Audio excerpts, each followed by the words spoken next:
이 영상은 투자 권유가 아닙니다, 여러분. 영상에서 드리는 모든 내용은 개인적인 의견과 시장 해석일 뿐이며 투자 판단과 책임은 본인에게 있습니다. 네, 안녕하세요. 퍼즈입니다. 오늘도 새로운 분을 모시고 방송을 한번 해보도록 하겠습니다. 자기소개 한 번만 해주시죠. 네, 여러분 안녕하세요. 프리랜서 아나운서 추지연입니다. 반갑습니다. 영어로도 한번 해주세요. 영어로? Hi guys, my name is Jihyun and I am a freelancer announcer and I am here as a wannabe trader on this channel. Nice to meet you. 제가 왜 영어로 자기소개를 시켰냐면 영어가 더 편하시죠? 잘 모르겠어요, 이제는. 지금 한국 온 지 10년이 됐거든요. 근데 이제 글 쓰고 책 읽고 학교 다닐 때 하는 것들 그런 건 이제 영어로 해서 이런 거는 영어로 보는 게 편한? 그럼 원래 어디에 계셨었어요? 아주 어렸을 때 캐나다로 이민을 갔어요. 캐나다로. 그래서 제가 초등학교 1학년인가? 그때 갔어요. 대학교도 캐나다에서 나오고 그다음에 대학원까지 이제 그건 미국에서. 그래서 일할 때는 영어가 더 편하긴 한 것 같아요. 왜 이렇게 한국말을 못하는 거야 라고 생각을 하시지 마시고 채널 돌리면 안 돼요. 영어가 더 편하시고 어차피 행사나 이런 것도 주로 영어로 된 행사 주로 하시는 거잖아요. 맞아요. 네. 재작년? 그때 강력하게 느낀 게 뭐냐면 우리나라에 있는 코인 언론사들은 해외에 있는 기사를 그냥 복붙해와서 거의 번역기 돌린 수준으로 가져오는 경우가 진짜 많아요. 이제 아나운서님이 영어를 잘 하시니까 그런 입장에서 이건 이런 뉘앙스다 이런 거라든가 안 그러면 뭐 파월이 이제 막 FMCU 한 다음에 이제 연설하잖아요. 그런 거를 파월이 이제 얘는 어떤 느낌으로 말한 것 같다라든가 이런 뉘앙스. 거를 그런 걸 같이 얘기하면 좋겠다는 생각이 일단 들었었거든요. 네. 근데 그렇게 하려면 아나운서님이 코인에 대해서도 엄청 많이 알아야지 사실 맞아. 가능한데 근데 이제 그 정도로 많이 아시진 않잖아요. 모르죠. 제가 느꼈을 때는 다들 너무 똑똑해요. 코인 하는 사람들이. 그 코리니, 주리니 이런 말이 있잖아요. 그래서 좀 같이 공부해보자 해서. 그래서 이제 오늘은 아마 영어 기사, 영어 영상들을 좀 준비해 오셨고 관련해서 외국인이 보는 시선이라 해야 될까? 네. 이거 요 기사 자체로 어차피 외국인이 쓴 걸 테니까 맞아요. 그런 거를 좀 얘기를 나눠보면 좋을 것 같아요. 자, 그럼 일단 첫 번째로 코인 투자는 하고 계세요? 제가 코인 투자를 언제 시작했냐면 제가 한국에 들어오고 첫 직장을 다니다가 이직했었을 때 그때 시작을 했어요. 근데 그때 두 번째 직장이 여의도에 있었었는데 2015년도인 것 같아요. 근데 저는 약간 너무 멋있어 보였거든요. 약간 파이낸스 쪽에 있는 사람들이 그렇게 멋있는 거예요. 근데 저희 회사 다니시는 분 중 한 분이 그런 걸 하시는 거예요. 투자를 하고 있었거든요. 네, 투자를. 그래서 막 어느 날은 기분이 너무 좋으시고 어느 날은 막 너무 화내시고 그래서 이게 도대체 뭘까라고 해서 그냥 해서 저도 해봤는데 그때도 투자라고 생각하진 않았던 것 같아요. 궁금했어. 이게 뭔지. 그래서 했었고 그리고 저도 모르게 적립식으로 그냥 샀던 것 같아요. 적립식이 뭔지는 몰랐지만 뭔지도 몰랐지만 나중에 보니까 적립식이었던. 네. 근데 되게 나쁜 거라고 사람들이. 맞아. 그런 이미지가 있었죠. 근데 저는 약간 성향이 그런 거를 궁금해해요. 나쁜 걸? 나쁜 거. 아니 나쁜 거 말고. 그러니까 새로운 거. 그러니까 재미없는 게 너무 이 세상에서 제일 힘들어하거든요. 약간. 그래서 재밌는 게 뭐고 또 새로운 게 뭐지 했는데 그게 비트코인인 거예요. 그래서 투자를 하기 시작했다. 근데 그러다가 이제 잊고 있다가 이메일이 오는 거예요. 그 거래소 플랫폼이 닫는데요. 근데 제가 이제 외국인이거든요. 그래서 외국인은 더 이상 거래를 못하니 뭐 그런 이메일이 왔어요. 그래서 뭐지? 아 맞다. 그거 있었지. 라고 해서 봤는데 그럼 꽤나 수익이었겠네요? 적지는 않았어요. 근데 카지노 같은 데 가면 Beginner's Luck 이라는 게 있잖아요.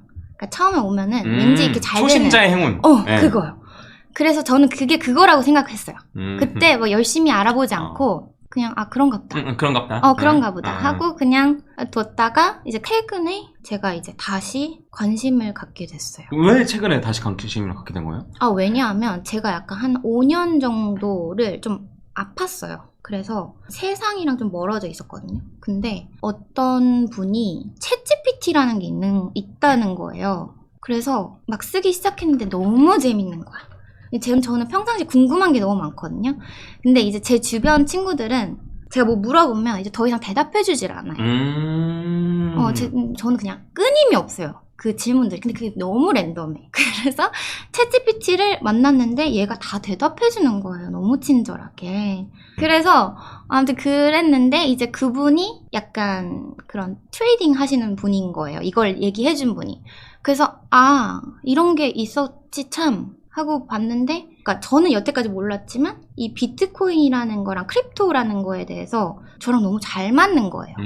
왜냐면 일단 전 재미없는 거 싫어하죠. 새로운 거 좋아하죠. 그리고 그 영어로는 volatile 하다고 하는데 이게 왔다 갔다 변동성이 큰 거. 그런 거 좋아하고, 그리고 제가 모르는 거에 대해서 알아가는 거 되게 좋아하거든요. 그러니까 제가 뭘 모르는 거, 아예 모르는 거. 그래서 나도 모르게 이걸 하고 있었던 이유는 그거였구나 라는 생각이 들어서 공부하고 있어요. 저희가 수업 통해서 만났잖아요.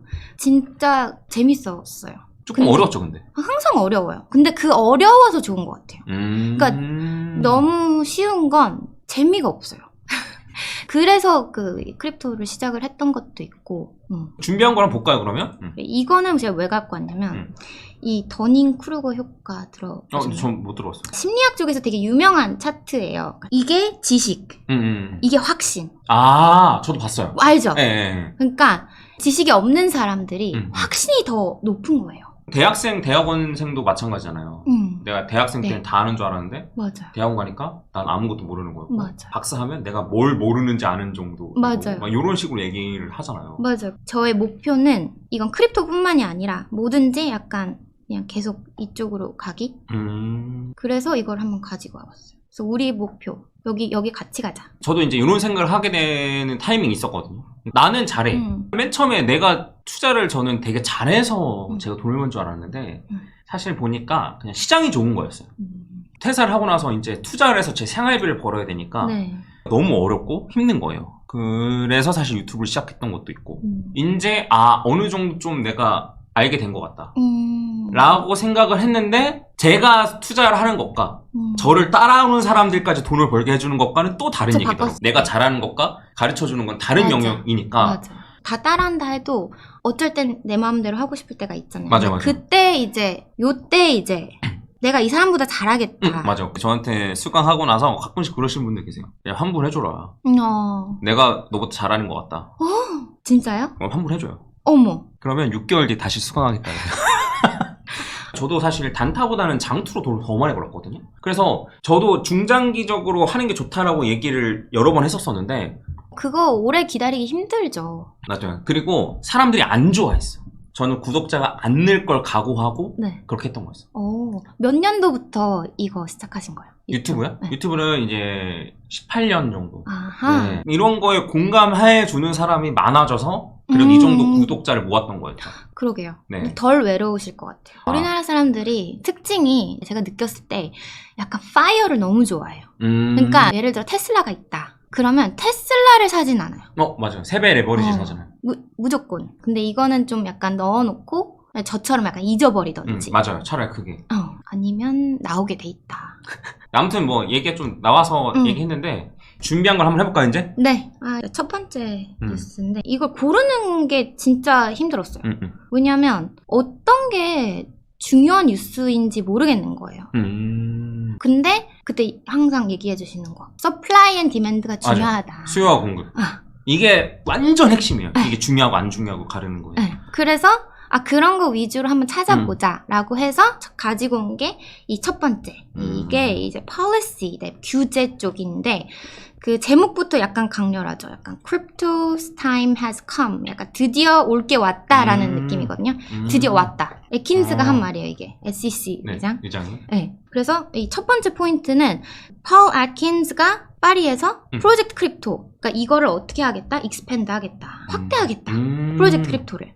그래서 디지털 자산 규칙을 명확하고 클리어, 그리고 예측 가능하게. predictable. 근데 이 두 개는 없었던 거잖아요. 이게 너무 중요해요. 없었어요. 없었는데 이제 그렇게 하겠다. 그래서 예측 가능하게 하는 게 진짜 중요했어요. 맞아. 크립토 시장에서. 룰이 없잖아요. 맞아요. 근데 그걸 이제 만들겠다고 했고, 그리고 이제 두 번째는 he pledged to modernize outdated rules. 그러니까 너무 오래됐다. 옛날 규칙은 더 이상 안 맞는다. 그래서 토큰, 스테이킹, 대출, 거래 이게 하나의 우산, 그러니까 umbrella라는 이런 단어가 있는데 이게 진짜 막 우산이 아니라 이게 어떤 느낌이냐면 그냥 규제 체계가 하나로 묶인다.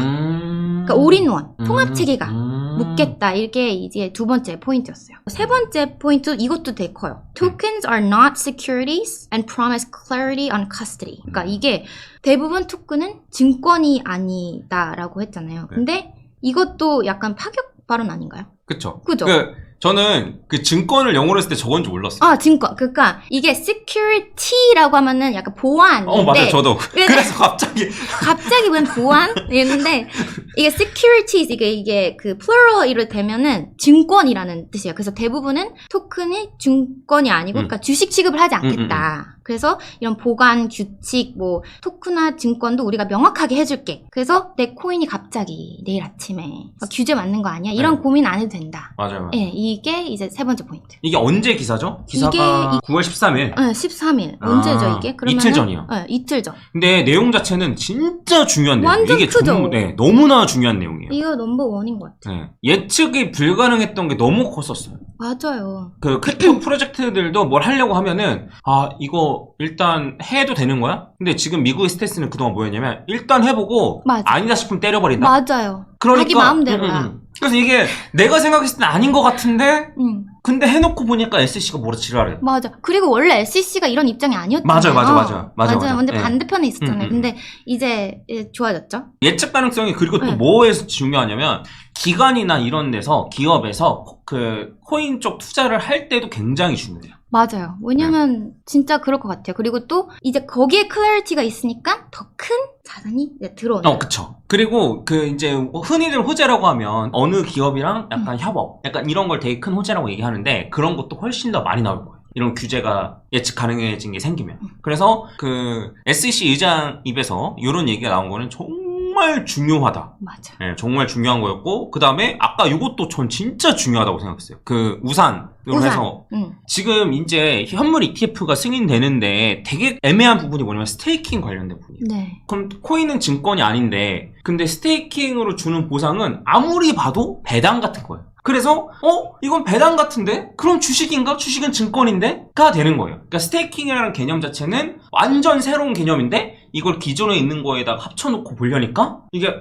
증권이 아니라면서 증권 같네? 약간 요런 식으로 되다 보니까 그 솔라나나 이더 같은 경우에는 요 스테이킹을 해서 요 얻는 수익까지가 진짜 중요한데 근데 그거를 포함시킨 ETF가 그동안 안 나왔던 거예요. 그 반쪽짜리 ETF였던 거예요. 그래서 그냥 현물을 사는 게 더 나은 약간 그런 거였는데 저런 식으로 규제를 만들면 그런 거에서 좀 자유로운 거죠. 이건 우리 스테이킹 보상을 주는데 이 스테이킹 보상을 준다고 해서 이건 증권은 아닌 거야. 그러면 주식을 하는 사람들한테도 좀 메리트가 있을 수 있죠. 그렇죠. 배당을 생각하고 주식을 사는 사람들도 있습니다. 맞아요. 그렇죠. 그래서 되게 중요한 포인트라고 생각하고 다음 포인트는 Policy will no longer be set by ad hoc enforcement action이라고 하는데 이게 더 이상 즉흥적인 소송으로 규칙을 만들지 않겠다. ad hoc 이게 즉흥적인 거예요. 그래서 안 할 거야. 그리고 골든 에이지 갑자기 골든 뭐냐고 생각하는데 이게 약간 그 전성기. 근데 이 사람이 금융혁신 황금 시대, 그러니까 전성기를 이제 미국 땅에서 열겠다. 그 선언을 또 한 번 해줘가지고 이것도 좀 약간 저는 중요한 포인트라고 생각했어요. 더 이상 즉흥적인 소송 안 하겠다. 진짜 근데 이게 너무 중요한 기사다. 그리고 나 하나만 더 할게요. 네. 여기에서 갑자기 에이전틱 파이낸스라는 얘기를 해요. 갑자기 뜬금없이 AI 이야기를 하는데 뭐라고 했냐면 이제 시프트가 일어날 거다. 에이전틱 파이낸스 쪽으로. 애킨스가 결국 하고 싶은 말은 크립토도 AI 혁신도 이제 다 미국이 하겠다는 그런 발언 같아요. 트럼프가 이제 프레지던트 한 다음부터는 그런 다 뉘앙스잖아요. 맞아. 네, 공장도 미국에서 지어. 맞아요. 뭐 다 생산 미국에서 해. 무조건 미국 우선으로 해. 약간 이런 거. 좀 약간 두렵긴 한데 어찌됐건 미국이 다 할 거야. 너네는 따라오려면 따라오고 아니면 어쩔 수 없어. 약간 그런 느낌? 그래서 이거를 가지고 왔었고. 그리고 그 즉흥적인 소송도 너무 중요했던 게 그냥 겁주는 걸로 진짜 많이 썼어. 맞아요. 그래서 뭐 하다 싶으면 너 소송. 맞아요. 결국 다 관련 없으면 혐의 없으면 처리가 나도. 그러니까 SEC가 소송을 걸었다는 것만으로도 폭락하고 그랬어요. 맞아요. 근데 이제 이런 불확실성이 해소가 된다니 그 아까 얘기하셨던 기관 자금 유입이 일어날 거고 슈퍼 앱 같은 것도 나올 거고 그 AI 이런 것도 나올 거고 음. 해서 뭔가 약간 미국 시장 중심으로 이제 가속화, 액셀러레이트 되지 우리나라 않을까. 어떡하냐. 아니에요. 좋은 거 생각하자고요. 근데 이런 거 보면 네. 미국이 진짜 대단한 나라인 거야. 그럼 진짜요. 그러니까 제일 크고 제일 힘이 센 나라임에도 불구하고 제일 열려있는 느낌이에요. 맞아요. 그거 진짜 큰 것 같아요. 진짜 오픈 마인드. 그리고 본인들이 활짝 열기 전까지는 무조건 제재. 맞아요. 약간 이런 것도 있는 것 같아요. 그것도 있었죠. 우리가 준비되기 전까지는 절대 크면 안 돼. 약간 이러고 나서 갑자기 현물 ETF부터 시작해가지고 그냥 트럼프 다 되니까 그냥 트럼프 아시잖아요. 원래 이런 스탠스가 맞아요. 아니었어요. 아예 다른 스탠스. 완전히 달라졌고 근데 그것도 진짜 이 사람은 깨어있다라는 생각이 좀 들었고 진짜 좀 신기하지 않아요 트럼프? 그리고 저는 스테이플 코인 관련해서도 이제 트럼프가 취했던 스탠스도 너무 놀랐어요. 왜냐면 테더 회사는 미국 회사가 아니거든요. 네. 근데 미국이 아닌 회사가 달러 가지고 장난치는 걸 예전에는 그냥 비행기 바로 떴어. 그 전투기 바로 떠서 우리나라 회사도 아닌 달러 갖고 장난을 쳐? 그럼 바로 이제 그쵸. 뜨는데 그 미국 국제사 그래 해. 이것도 진짜 너무 그러니까요. 대단하고 그다음에 요번에 그 GDP나 이런 데이터들을 온체인 블록체인 위에 올려놓겠다. 네. 요것도 진짜 대단하고 전부 다 그냥 스마트 컨트랙 기능 활용해서 전부 다 블록체인 위로 다 올려. 이제 이걸 바꿀 수 없는 거야. 바꿀 수 없고 그다음에 어찌 보면 자동으로 되게끔. 그쵸. 네. 너무 신기한 것 같아요. 그래서 아예 저는 이런 게 정말 자유롭게 생각하는 게 맞아. 진짜. 그리고 그 RWA에서 미국 주식도 이제 토큰화해서 거래할 수 있는 거 혹시 알아요? 맞아요. 토크나이제이션. 네. 그래서 지금 보면은 이건 바이비트라는 거래소거든요. 그래서 바이비트라는 거래소 스팟으로 가면 엑스스톡이라고 있어요 이미. 네. 애플, 아마존 이런 거 이미 다 투자할 수 있게 돼 있어요. 그래서 이게 진짜 무서운 게 뭐냐면 우리나라는 그래도 해외 주식 투자하는 게 그래도 좀 열려 있잖아요. 맞아요. 근데 이런 게 안 되는 나라들도 많단 말이에요. 근데 걔네들도 코인 투자를 하거든요. 맞아. 근데 걔네들 돈이 다 이제 미국 주식으로 쏠리는 거예요. 바이빗은 얘네는 현물만 되는데 근데 비트겟에서도 요번에 상장시켰는데 비트겟은 10배 레버리지가 가능하게끔 와우. 상장시켰어요. 서클, 엔비디아, 테슬라, 애플, 구글, 아마존, 메타 다 있네요. 네네네. 그러니까 미국이 너무 무서운 게 돈도 스테이블 코인 활용해서 전 세계 사람들한테 다 달러만 써 라고 하는 거고 그 다음에 투자도 전 세계 사람들한테 다 미국 주식만 투자해. 맞아요. 그러니까 나 같아도 그러니까 내가 만약에 제3국의 어느 이렇게 좀 개발도상국이나 이런 데 있어. 내가 그런 데 살고 있는데 다 바이빗이랑 비트겟에서 한단 말이에요. 뭐 베트남 뭐 이런 데도. 그럼 거기 있는 사람들도 다 본인 나라 주식 투자하겠어? 그러니까요. 여기 다 투자하지. 비트겟 바이빗 같은 경우에도 굉장히 순위가 높은 거래소들이에요. 요 스팟 같은 경우에는 이게 현물인데 바이빗이 여기 있고 그다음에 업비트, 오케이스, 비트겟이에요. 우리나라 업비트에서는 아마 상장 못 시킬 거예요. 증권으로 간주돼서. 그리고 코인베이스는 미국에 있기 때문에 안 되고 그러면 바이낸스, 바이빗, 오케이스, 비트겟 요런 순서인데 그 중에 이제 비트겟이랑 바이빗은 이미 된 거고 바이낸스. 그 다음에 바이낸스가 과연 언제 어떤 걸 상장시키느냐 요런 거에 따라서 이제 갈라지는 거죠. 바이낸스에서 상장되면 그냥 끝인 거예요. 그리고 텍스가 없어. 맞아, 그게 너무 커. 내년에 미국 주식을 투자한다고 치면은 무조건 이렇게 투자하는 게 유리한 거죠. 네. 맞아요. 잠이 안 옵니다. 아니 이게 너무 재밌어서 그렇잖아요. 맞아. 어떻게 이렇게 이런 생각을 할 수 있지? 그리고 저는 이 실행 속도가 미쳤다고 너무 생각해요. 빨라요. 같이 갔으면 좋겠어요, 우리나라도. 그럴 수 있을까요? 아니요. 그래서 저는 제 생각에는 빨랑 삼성전자나 SK 하이닉스를 토큰화 시켜서 상장시켜라. 그거 진짜 되면은 그거 진짜 했으면 좋겠어요. 우리나라도 사실 되게 미국만큼은 이제 좀 따라가려고 하는 그런 스테이지잖아요. 맞잖아요. 나쁜 건 따라하고 좋은 건 따라 안 하더라고. 약간 이제 규제나 이런 거는 이제 미국이 하는 거 살살 눈치 보고 하는데 규제는 그만. 아무튼 어쨌든 너무나 중요한 뉴스를 가져와가지고 한번 얘기를 해봤고 다음 거 한번 볼까요? 그 비트코인 ATH 이거 아시죠? 네, 올타임 하이. 네. 이거는 외워야 돼요. 카운트다운. 그러니까 카운트다운이 시작됐다. 비트코인 뉴스를 가지고 왔는데 비트코인 11만 7천 달러 갭 메우고 2, 3주 안에 사상 최고가? 라고 하는 그런 건데 타이틀 보면은 비트코인이 11만 7천 달러 CME 갭을 메웠습니다. 라고 써있는데 CME 갭이라는 게 뭐냐면 CME 같은 경우에는 주말 동안 영업을 안 하잖아요. 많아요. 그래서 요 주말 동안에 가격이 변동이 생기면은 갭을 띄워놓고 상승하거나 갭을 띄워놓고 하락하는 경우가 많아요. 근데 이거는 사실 속설에 가까운 건데 갭이 있으면 그 갭을 메꾸지 않나? 라는 식으로 사람들이 생각을 많이 합니다. 그러니까 이제 갭이 있는 상태에서 여기에 갭이 있었다. 그러면 요거를 채워야지만 올라간다. 약간 올라갔다가도 나중엔 채우러 온다. 네. 뭐 이런 얘기가 있는데 이거는 사실 거의 속설에 가까워요. 그래요? 근데 거의 대부분 채우죠. 맞죠? 근데 이걸 한번 생각해봐요. 네. 자, 만약에 여기에 갭이 생겼어요. 예를 들어서 여기 갭이 생겼는데 이 가격이 다시 올 확률이 얼마나 될까요? 여기 있는 아무 가격이나 찝어봐요. 그런 다음에 이게 다시 올 확률은 90%가 넘어요. 아무 가격이나. 원래 갭상승이라는 단어는 언제 생겼냐면 주식에서 생겼는데, 예전에 세력들이 물량을 매집하고 싶은데 너무 애들이 안 팔아. 그럴 때 어떻게 하냐면 요렇게 딱 전날에 종가 마감을 했으면 요 위에서부터 갭상승으로 시작해버려요. 그러면 아무런 호재나 악재도 없는데 왜 여기에 와서 시작했지? 라고 하면서 개미들이 물량을 팔아요. 그럼 이 판 물량을 세력들이 받아먹는 거예요. 이런 얘기가 원래 있었어요. 그래서 이게 갭을 메운다라는 얘기가 여기에서 나온 거예요. 주식에서. 그거구나. 실제로 일리가 있을 것 같아가지고 굉장히 많이 GPT랑 대화하면서 했었거든요. 그나마 있을 만한 얘기는 뭐냐면 모든 사람이 다 그렇게 생각하면 그렇게 될 가능성도 없다 정도. 예요. 근데 CME 갭 관련해서만 이런 거고, 네. 나머지는 다 유의미한 내용들이에요. 기관 수요 그러고 최근 5일 동안 23억 달러 순유입이 네, 그거 제가 보여줄게요. 지금. 네. 오늘 영상에서도, 오늘 지금 촬영 날짜가 15일이거든요. 오늘 올려드린 영상에도 제가 이제 얘기해놨는데 그 ETF 순유입이 엄청나게 늘어났어요. 그래서 이제 요거 보면 비트코인 현물 ETF로 유입되는 양인데 여기에서 계속 이렇게 횡보하다가 이렇게 살짝 튀어 올랐어요. 이렇게. 그래서 이게 이제 얘도 보시면 아시겠지만 요렇게 뭐 이 구간 횡보하다가 튀어 오르면 쭉 가고, 얘도 여기 구간을 횡보하다가 튀어 오르면 쭉 가고, 약간 원래 이런 식이었거든요. 그래서 요렇게 튀어 올랐으니 요대로 쭉 가지 않겠느냐 라고 이제 좀 생각을 하는 거죠.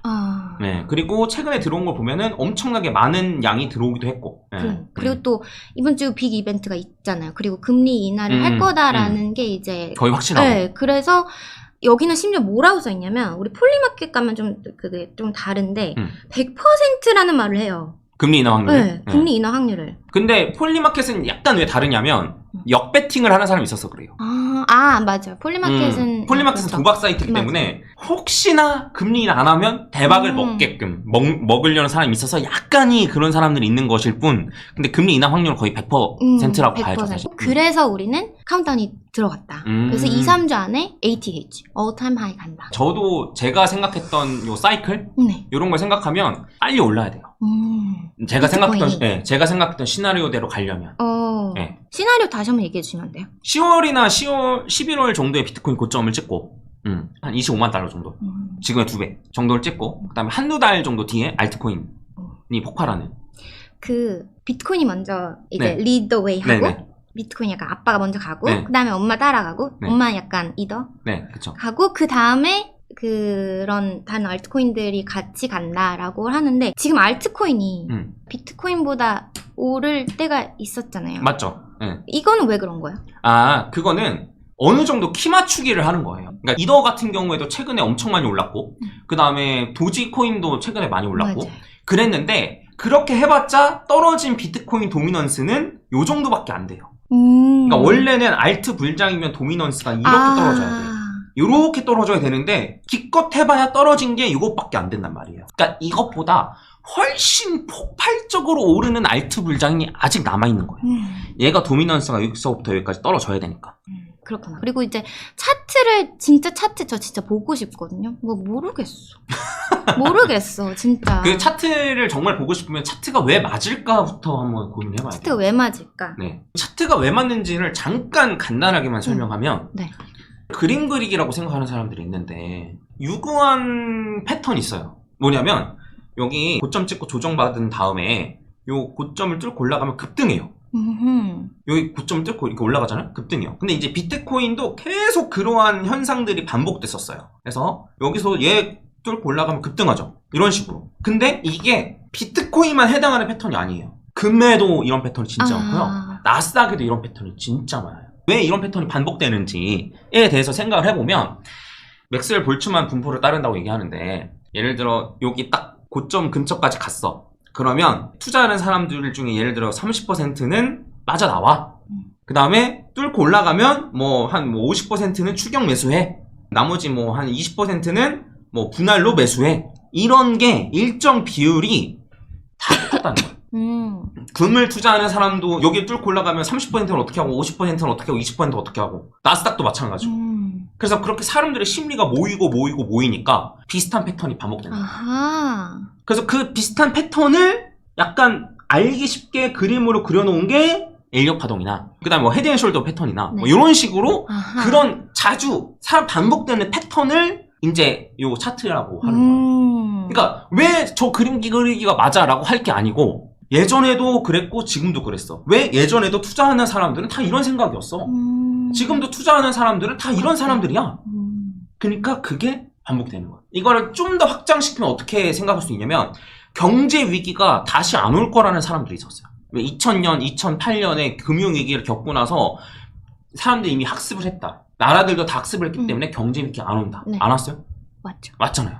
그리고 이런 얘기도 있었어요. 전쟁이 이제 다시는 안 온다. 왜냐면 전쟁으로 해서 잃을 게 너무 많기 때문에 이제 사람들이 합리적으로 생각을 해서 전쟁을 안 할 것이다. 전쟁 안 일어나요? 아니 일어나죠. 일어나잖아. 이런 식인 거예요. 예. 차트가 안 맞는 거는 뭐냐면 가령 예를 들면 패턴이 두 개가 있는 거예요. 여기 고점 대비 고점 근처에 갔을 때 뚫고 올라갔을 때 팍 올라가는 패턴이 있고 네. 아니면 뭐 예를 드는 거예요. 그 고점 근처에 갔을 때 맞고 떨어지는 패턴이 있고 네. 패턴이 두 개가 있는 거예요. 사람들이 대부분 두 개라고 생각을 안 하고 내가 믿는 패턴만 있다고 생각하는 거예요. 근데 통계를 내봤을 때 이렇게 될 확률은 30%고 이렇게 뚫고 올라갈 확률은 70%야. 그러면 확률로 접근해서 매매 전략을 세우는 거예요. 그렇구나. 아직 갈 게 멀었다. 저는 약간 이 웨이브를 잘 탈 수 있다고 착각할 때가 가끔씩 있어요. 가끔이 아닐걸요?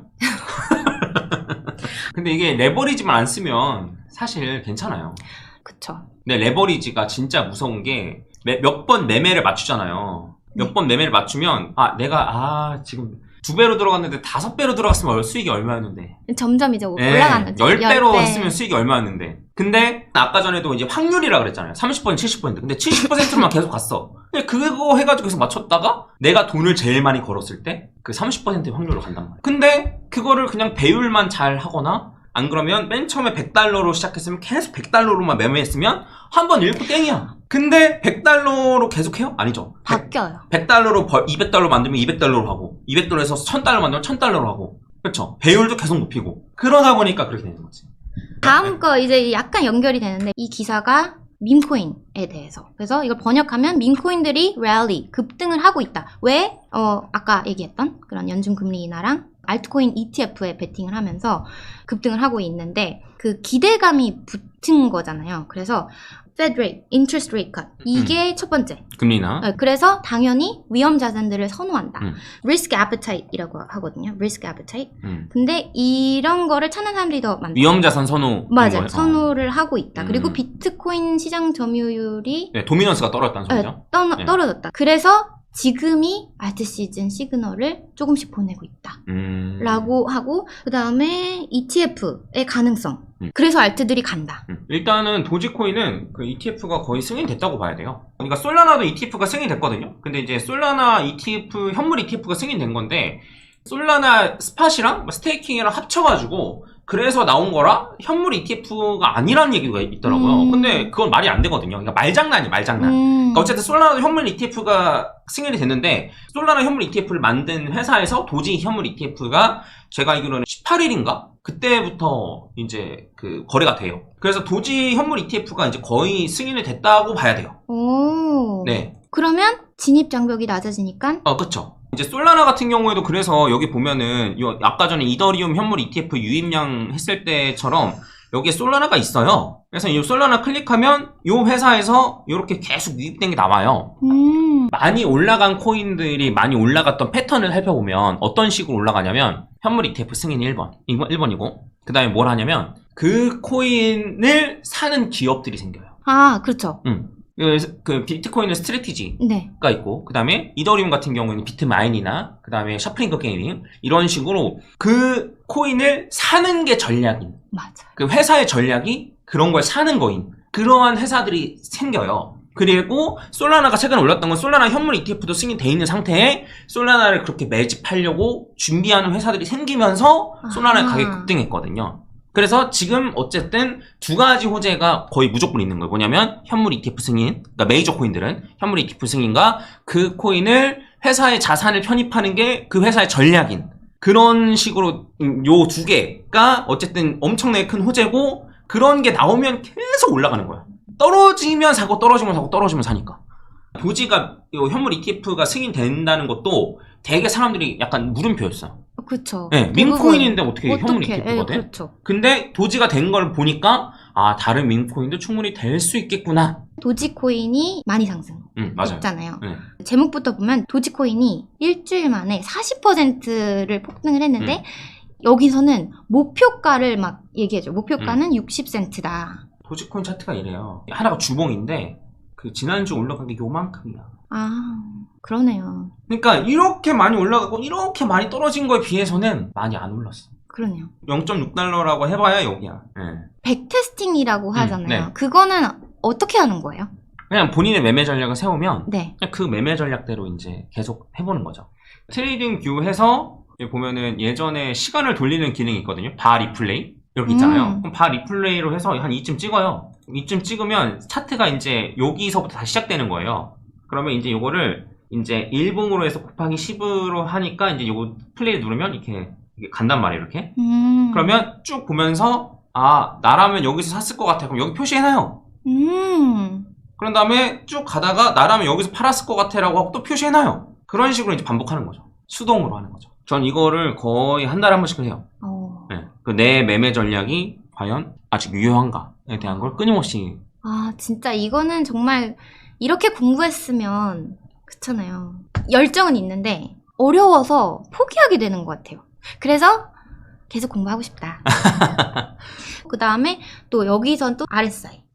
Relative Strength Index. 근데 이걸로 보면은 아직 overbought 하는 그런 구간이 아니다. 과매수 신호 구간에 들어가지 않았다. 그래서 오를 여지가 남았다. 맞나요? 네. 근데 맞아요. RSI도 되게 재밌는 지표라서 RSI는 뭐냐면 기울기예요. 그래서 이제 보면은 얘가 이제 여기 14라고 되어 있거든요. RSI 보면은. 근데 14가 뭐냐면 봉의 개수예요. 그래서 지금 여기랑 봉 14개 전. 그럼 여기서부터 여기까지 이렇게 기울기가 있을 거 아니에요. 연결하면. 요 기울기가 표시된 게 여기 있는 RSI 수치예요. 근데 얘 같은 경우 요 타이밍일 때는 기울기가 더 가파르잖아요. 요 얘보다 얘가 더 기울기가 더 가파르니까 RSI 값이 더 높은 거예요. 요런 식이에요. 그래서 이제 기울기. 그래서 요거 70 이상으로 올라가면 기울기가 너무 가파라. 이렇게 가파를 때는 하락이 나올 가능성이 높아라고 얘기하는 사람도 있는 반면에 기울기가 높다는 얘기는 뭔 소리예요? 너무나 가파르게 올라가고 있다는 소리예요. 그래서 오히려 과매수로 들어가면 매수를 하는 사람들이 있어요. 너무 어려워. 여기 이 기사를 쓰신 분은 그래서 아직 오를 여지가 남았다라고 하는 건데 다만 조건이 있다. EMA, 그 50주 EMA를 반드시 지켜야 한다. 그 만약에 이걸 깨고 내려가면 밀릴 수 있다. 52주 이동평균선. 네. 네. 거기를 뚫고 내려가면 추세상으로 그렇다. 이런 기사들이 나오잖아요. 그러면 그냥 이걸 읽으면서 그냥 끄덕끄덕 하세요? 아니요. 아니에요? 네. 네. 그러면 어떤 생각? 방금 전에 52주 이동평균선이라고 했잖아요. 네. 그러니까 50주 이동평균선이라 했지만 네, 50. 뭐 50주나 52주나 똑같으니까. 근데 이 아래로 떨어지면은 아래로 떨어진다고 해서 하락 추세로 바뀌었냐를 보면 얘는 아래로 떨어졌는데도 다시 올라왔죠. 그러네. 얘도 아래로 떨어졌는데 다시 올라왔죠. 얘도 아래로 떨어져 다시 올라온 거잖아요. 그쵸? 그럼 전 이거 확인해보죠. 이거 딱 보고 아래로 떨어지면 정말 큰일인가? 아니네. 아래로 떨어져도 괜찮네. 아니 근데 되게 걱정이 없겠어요. 저요? 네. 왜요? 왜냐면 보통은 많이 투자하는 분들은 걱정을 하잖아요. 내가 한 게 맞나. 근데 이제 확신이 있고 차트를 보니까 걱정이 없지 않아요? 저도 걱정 많죠. 아니 이런 거 보면 보통 진짜? 그래. 맞아. 나도 그렇게 생각해. 이렇게 하고 하는데 아닌데? 저는 의심이 많아서 그래요. 아. 그래서 얘가 말한 걸 내가 어떻게 믿어? 그리고 일부분만 보여주면 그럴듯하단 말이야. 아, 맞아요. 그런 거 틀로 보여줬었죠. 예, 그래서 그런 걸로 봤을 때는 난 큰 틀로 한번 볼래? 요것만 보면 물론 많이 오른 게 맞지만 큰 틀로 봐도 많이 오른 게 맞나? 저는 그래도 이쯤 와야지 추세상으로 약간 하락 추세 벗어났다 생각하거든요. 근데 의심을 가지는 게 제일 중요해요. 얘가 한 말이 무조건 맞는 게 아닐 거야 라는. 근데 그거를 가지기 어려워요. 왜냐면 유튜브 알고리즘도 그렇지만 A라는 걸 믿게 되면 이거를 강화해주는 알고리즘만 계속 띄워주거든요. 맞아요. 네. 저는 특정 코인을 예를 들어 투자해야겠다라고 생각하면 뭐부터 검색하냐면 예를 들어 제가 솔라나를 투자하려고 생각해요. 네. 그럼 솔라나 사기부터 검색해요. 솔라나 스캠 이런 것만 검색해요. 진짜요? 네. 주장하는 사람들의 내용을 싹 다 살펴봐요. 그 중에 일리가 있는 게 있으면은 그걸 계속 파요. 그래서 이건 절대로 스캠이 아니다 라고 확신이 들면 그때 투자해요. 보통은 그렇게까지 열심히 안 알아보잖아요. 왜 그리고 그럴까요? 사람들은 내가 맞다는 거를 확인받고 싶어 하는 것 같아요. 맞아요. 그래서 자꾸 유튜브도 내가 좋아하는 거를 얘기해주는 사람 거를 맞아요. 보게 되고, 왜냐면 이렇게 자기는 들으면 편해지고 좋잖아요. 근데 이제 반대로 하는 게 맞기는 한 것 같아요. 그리고 되게 많은 시간을 투자를 해야 돼요. 근데 그 약간 다른 건 안 그런데 이 투자에 대해서 사람들이 짧게 공부해도 된다라는 그런 게 있는 것 같아요. 근데 이게 특히나 더 어려운 이유가 뭐냐면 정답이 없어서 그래요. 수학 공부하듯이 1, 2, 3, 4, 5 중에 정답이 있어. 아니면 뭐 서술형이면 뭐 쓰고 뭐 논술이면 뭐 쓰고 이런 정답이 있잖아요. 요거는 그런 게 없어서 그래요. 근데 그래서 재밌는 것 같아요. 맞아요. 정답이 없으니까 사실 그냥 돈 벌기만 하면 정답인 거거든요. 맞아요. 그거를 계속 업그레이드 시킬 수 있는 거예요. 내 답안지를. 예전에는 뭐 한 달 동안 플러스 10% 만드는 답안지인데 더 공부하면 플러스 15% 만드는 답안지를 만들 수 있고, 근데 퍼센테이지는 안 늘어나더라도 내 노력을 줄이는 답안지를 작성할 수도 있고, 네, 그런 식으로 공부하면 할수록 답안지가 계속 업그레이드 될 수 있는 그러한 거라서 약간 끝이 없죠 사실. 근데 왜 그런 이야기 어디서 본 것 같거든요. 막상 크립토로 번 사람은 없다. 그게 맞나요? 일단 제 주변에는 많이 없어요. 네, 맞아요. 제 주변에도 없어요. 그리고 없다기보다 잃었어요. 맞아요. 결국엔 잃었어요. 네. 네. 오랜 시간을 두고 보면 없어요. 근데 그 주식도 마찬가지. 네, 맞아요. 근데 이제 번 사람들 것만 보게 되잖아요. 그쵸. 근데 그 번 사람들도 실제로 벌지 않았을 가능성이 높아요. 거짓말하는 것일 가능성이 높아요. 이런 크립토에 투자를 한 분들의 그런 에버리지 같은 게 있을 거 아니에요. 에버리지 수익률? 그런 거 혹시 알아요? 제가 일단은 대충 아는 거는 입금이랑 출금이랑 비교했을 때 네. 거래소에 출금이 더 많은 사람은 번 거잖아요. 네. 이제 현물 거래소 같은 경우에는 한 4% 정도. 진짜 작다. 네. 선물은 1%. 그리고 주식도 마찬가지라고 저는 알고 있어요. 그래서 투자의 대가들이 S&P 투자해, 그냥 적립식으로 투자해 라는 말이 다 이유가 있는 거예요. 그러면 무조건 상위 5% 안에 드는 거예요. 근데 그대로 갈 사람이 많이 없죠. 네. 정답은 아는데. 그렇죠. 그리고 그 4%라 했지만 그 중에 100만 원 번 사람도 4%에 포함인 거예요. 그쵸. 근데 우리가 생각하는 거 큰 돈을 번 사람은 맞아요. 거의 없다는 거예요. 그래서 제가 착각을 했어요. 내가 잘한다. 수익이 나니까. 이래도 돼? 수익이 나도 돼? 응. 괜찮아요. 곧. 아니야. 곧 뭐요? 안 돼. 그걸 깨달을 그 타이밍이 오잖아. 네. 뭔가 지금 이 시점에서는 어떻게 해야 될지가 정말 많이 흔들리고 있어요. 왜냐면 확신을 가지면 안 되는데 자꾸 확신이 들어. 그래서 계속 커져요. 그 확실히. 그 안 커졌으면 좋겠어요. 그러려면 내가 이제 그런 테스팅을 해봐야 되는 거죠. 맞죠. 나의 매매 전략. 이걸 제일 먼저 해야겠네. 미리. 적립식을 하는 걸 추천하세요. 잘하고 있는 것 같기도 하고. 나중에 한번 다시 보는 걸로. 네. 우리가 준비한 건 많은데, 이제 좀 마무리 지어야 될 것 같은데요? 네, 맞아요. 그래서, 지금 이번에 갖고 온 것들은 제가 약간 밸런스가 있어야 되긴 하는데, 대부분 지금 아무래도 좀 그런 이벤트가 있다 보니, 직전이어서. 금리 인하 말하는 겁니다. 네. 좀 좋은 뉴스들이 많다. 오늘 해외 기사 갖고 오셔가지고 해주셨는데, 확실히 좀 국내 기사들보다는 퀄리티가 높네요. 그리고 폴 앳킨스 그 내용은 너무나 중요한 내용이었어가지고 제일 첫 번째 네. 다뤘던 거. 그래서 그것도 사실 저는 너무 좋았고 네. 해서 기회가 되면 가끔씩 오셔가지고 이 해외 기사 소개해 주시면 좋을 것 같아요. 아, 근데 진짜 처음에 이거를 시작을 했을 때 정말 생각은 없었던 것 같아요. 왜냐면 비트코인을 많이 샀을 것 같은데 비트코인을 많이 안 샀어요. 비트코인 말고 이더리움을 많이 샀어요. 근데 그 이유가 아주 심플했어요.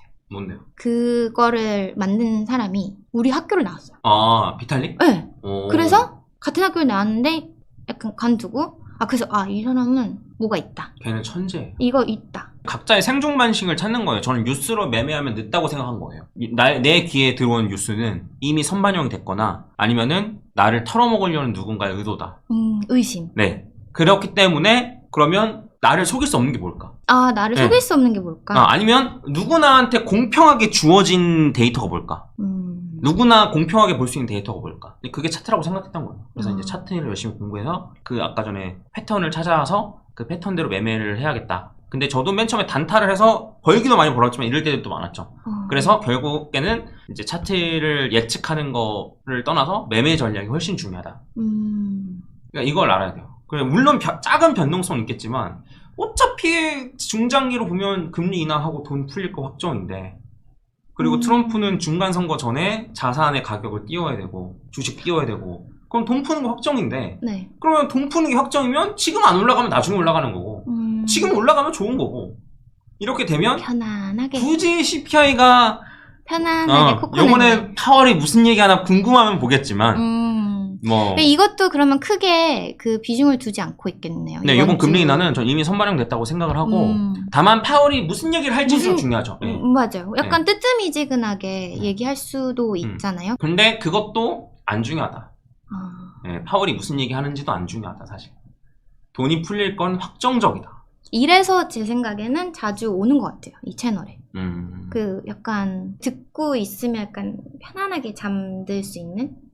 그래서 제가 너무 이렇게 확정적으로 많이 말해서 경고를 받았나 봐요, 채널이. 근데 사실은 우리나라 유튜브들이 되게 자극적이라고 생각을 하는데 더 자극적인 게 영어로 훨씬 많아요. 맞아요. 진짜 많아요. 저도 좀 놀랐거든요. 저도요. 저도 예전에 차트만 봤을 때는 수요와 공급 이런 거에 대해서 생각 그렇게 안 했을 때는 그냥 차트만 보고 떨어지나 이런 생각도 했었던 적이 많은데 근데 좀 어느 정도 공부가 된 상황에서는 큰 그림을 보는 게 맞다. 네. 아무튼 오늘 촬영은 너무 재밌었고 다음에 또 기회가 되면 네. 다음엔 라이브가 가능할까요? 제발 라이브로 했으면 좋겠어. 이게 딱 지금이어야 돼요. 그러니까 지금이어야 돼. 그래서 나중에 또 기회 되면 아니면은 약간 진짜 중요한 이슈 같을 때 라이브를 뭐 보면서 해도 괜찮아요. 연결해줘요. 연결. 네, 뭐 줌이나 디스코드나 뭐 이런 걸로 해서 그런 것도 한번 생각은 해보겠습니다. 자, 파이팅하고 마무리하도록 하겠습니다. 자, 하나, 둘, 셋, 파이팅! 네.